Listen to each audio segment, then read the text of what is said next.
SCP Foundation. Ever heard that name before? If not, welcome to one of the most secretive organizations on Earth. The SCP Foundation, short for Secure, Contain, Protect. Sounds dry, right? But in reality, this group deals with everything that bends the laws of nature: objects, creatures, phenomena, even ideas. Think of it this way. If there's a fridge that writes threatening notes to you every morning, the Foundation's the one who takes it away, locks it up, and files the paperwork. They don't belong to any government, yet they operate everywhere. The Foundation hides in plain sight, disguised as corporations, research labs, or engineering projects. Ordinary people never notice, because if they did, they probably wouldn't sleep again. Everything they find gets rewritten into clinical reports, dry, emotionless, formatted like an appliance manual, numbers, procedures, and containment specs. That's how they make the impossible sound reasonable. In short, they turn fear into documentation. Picture this. One night, a shopping mall reports that one of its elevators now goes down to basement level B3. Problem is, the building doesn't have a B3. Within hours, a Foundation team disguised as contractors shows up, seals off the area, swaps out the signs, and by morning, everything's normal again. You'll still go shopping, get stuck on the escalator, never realizing that last night the world almost opened a doorway to somewhere else. That's the Foundation. No flash, no fame, just cold precision. They don't fix the world. They keep it from collapsing. Just long enough for you to take another sip of coffee. Secure, contain, protect. These three words are the Foundation's core. Not a slogan, not a motto, just the job. Secure means see it early, lock it early. When something strange shows up, the Foundation gets there before anyone else. They clear the area, erase cameras, cut signals, and make witnesses take a deeper nap than usual. If you've ever seen a creepy video online that vanished the next day, don't worry. That's just the Foundation saving you from insomnia. Contain means locking it down the right way. Some anomalies need steel cells, others need mazes, and a few need to be watched non-stop. Take SCP-173, the living statue that kills the moment you blink. The solution? 3 people rotate eye contact, count 3, 2, 1, and blink together. Sounds ridiculous, right? But it saved countless lives. At the Foundation, protocol sounds like ritual, because when reason breaks, routine is all that's left to save you. Protect isn't about guns, it's about silence. The Foundation wipes everything: news, posts, even memories. That urban legend that suddenly vanished? They probably cleaned it up. Protection here means letting you wake up tomorrow, go to work, grab coffee, and complain about deadlines without ever knowing something crawled past your window last night.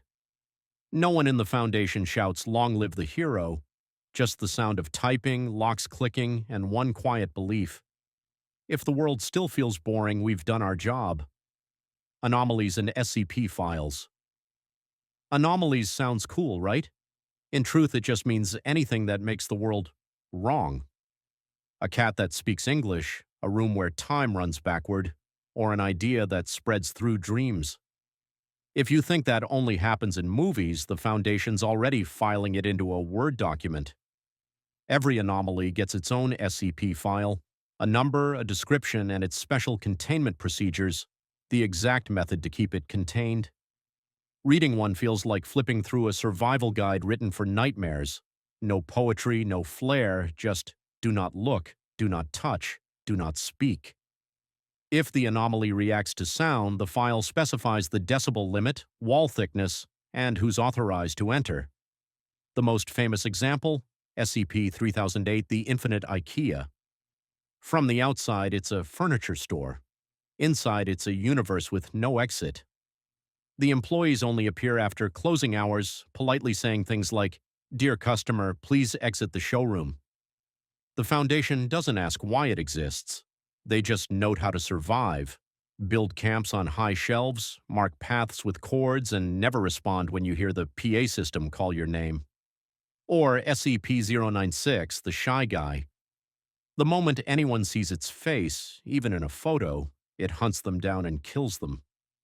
The Foundation doesn't call it a monster, they just write, all images must be blurred by algorithm XX. All personnel must wear Class M reflective goggles. Terrifying? Absolutely. But when you turn horror into technical procedure, it somehow feels manageable. Anomalies defy reason. The Foundation turns them into paperwork, and that's how they survive.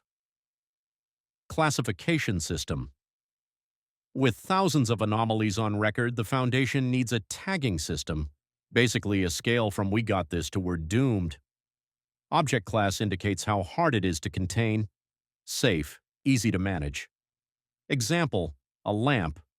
That glows without power, but don't relax. In the Foundation, safe just means safe if handled correctly. Euclid, unstable, calm today, catastrophic tomorrow. Always have a plan B. Cater, extremely dangerous, hard to control. The goal isn't containment, it's damage control. Thaumiel, anomalies used to contain other anomalies, basically fighting weird with weirder. Apollyon, end of the world level. If you see this label, their only job left is to document and pray. Later, the Foundation added the Anomaly Classification System, ACS, breaking risk down 3 ways. Containment class, how difficult it is to secure, how many people, how many doors. Disruption class, how much chaos it would cause if exposed to the public. Risk class, how bad it gets if you touch it. Example, SCP-173 is Euclid, tough to contain but stable. SCP-3008 ranks higher in disruption because if the world learned about a store that eats people, IKEA might need a press conference. This system keeps fear from turning blind, because once you can name what terrifies you, you've already taken control of it. And that's the Foundation's true superpower. They don't destroy the strange, they just file it properly. Foundation personnel. D-Class, people who once did very bad things, now doing the things no one else should. They sign a waiver, get an orange jumpsuit, and follow one rule: do exactly what the instructions say. Some days their job is as simple as walking into a room and reading one sentence at 40 decibels. If the alarms stay quiet afterward, the shift is considered a success. Researchers, the ones who turn nightmares into spreadsheets. They write containment procedures like architects draft blueprints, ratios, tolerances, materials, inspection intervals. You'll hear them say dry things like, run the test again at 23 degrees C, 45% humidity. Not because they're heartless, but because being off by one number means someone else has to come clean the floor. Mobile task forces. They look like special forces, but their targets are far from ordinary. They're the kind of people who check their flashlight batteries 3 times before entering storage. Some teams are so well known that their codenames alone describe their purpose: recontainment units, mimetic response teams, aerial retrieval squads. Discipline here isn't training, it's instinct. Show up at the exact point, lock the exact door, extract through the exact route. The O5 Council, 13 names. No one's sure are real. They don't deploy, they authorize. When a procedure bears the O5 seal, it means something bad enough forced people who never show their faces to sign their names. Silence is the official language on this level. The loudest sound you'll hear is the click of a briefcase closing. Daily life, mundane to the point of horror, jammed vending machines, weak coffee, new hires fumbling with access cards. But everyone knows exactly why they're here. You don't need to believe in the supernatural to be afraid. You just need to read the night shift roster. Containment and breach. Containment, the act of keeping the impossible contained. Everything works fine until one checklist line gets skipped. When the system detects an anomaly, there's no dramatic music, just a yellow hallway light and a calm female voice, security to Sector C. From that moment, everyone becomes a straight line. Containment feels like a dance rehearsed 1,000 times. Shut the valves, cut the power, switch to backup, seal doors in sequence ABC, engage Level 3 filtration. If an anomaly reacts to light, hallways switch to red strobe.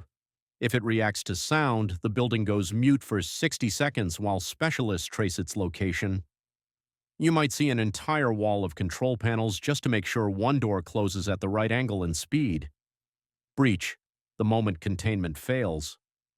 When this word appears, it's not defeat, it's transition, from holding to cutting losses. MTFs move in. Radios don't say names, only code names, so operators instantly know what gear to wear, what goggles to use, which lights to turn on. One team head-on holds position, one sweep clears the path, one lockdown seals doors in order of airflow. There's no arguing mid-operation. Every debate already happened last week in a meeting room with models and colored string. The most common sight? A cargo elevator freezing for 31 seconds, then running backward. Veterans know that sinking feeling when the floor itself shifts. No one screams. Someone presses a blue button, exhales, and follows the new arrow that just appeared on the wall. Sometimes the map is something they draw while running. A good breach ends with a short report. If you're lucky, you'll just find misplaced tools, a smudged window, and one note: increase gasket inspection to twice a week. If you're unlucky, you'll find a brand new door where yesterday there was a wall, complete with a freshly attached sign, Emergency Exit B, a temporary. Ethics, memory, and information. Hazards. The Ethics Committee, the Foundation's brake pedal. They don't say no to everything, but they ask the one question that matters: is the price worth it? Worth it for the subject involved and for those who must live with the memory afterward. Sometimes they shut down an experiment simply because a researcher started referring to a human subject as it. Amnestics, memory-erasing drugs, aren't magic. They're medicine, dosage, and side effects tracked by questionnaires at 24, 72 hours, and 1 week. Sometimes they save a family from a lifelong nightmare. Sometimes they're the only way a staff member can keep working without breaking inside. We're not proud we use them, but we're grateful they work. Memetics and info hazards, information that's dangerous by itself. Imagine a phrase that, once read, forces your brain to finish the rest, even the horrifying part. Or an image so ordinary yet arranged in a way that makes you recognize a pattern you can never unsee. For threats like these, protective gear isn't armor. It's earplugs, frosted lenses, and a blacklist of forbidden words long enough to make a linguist cry. You might ask, why not just burn it all? Because humans are curious. And in the darkest places, curiosity is a kind of fire. The Ethics Committee exists to make sure that flame doesn't burn the one holding the torch.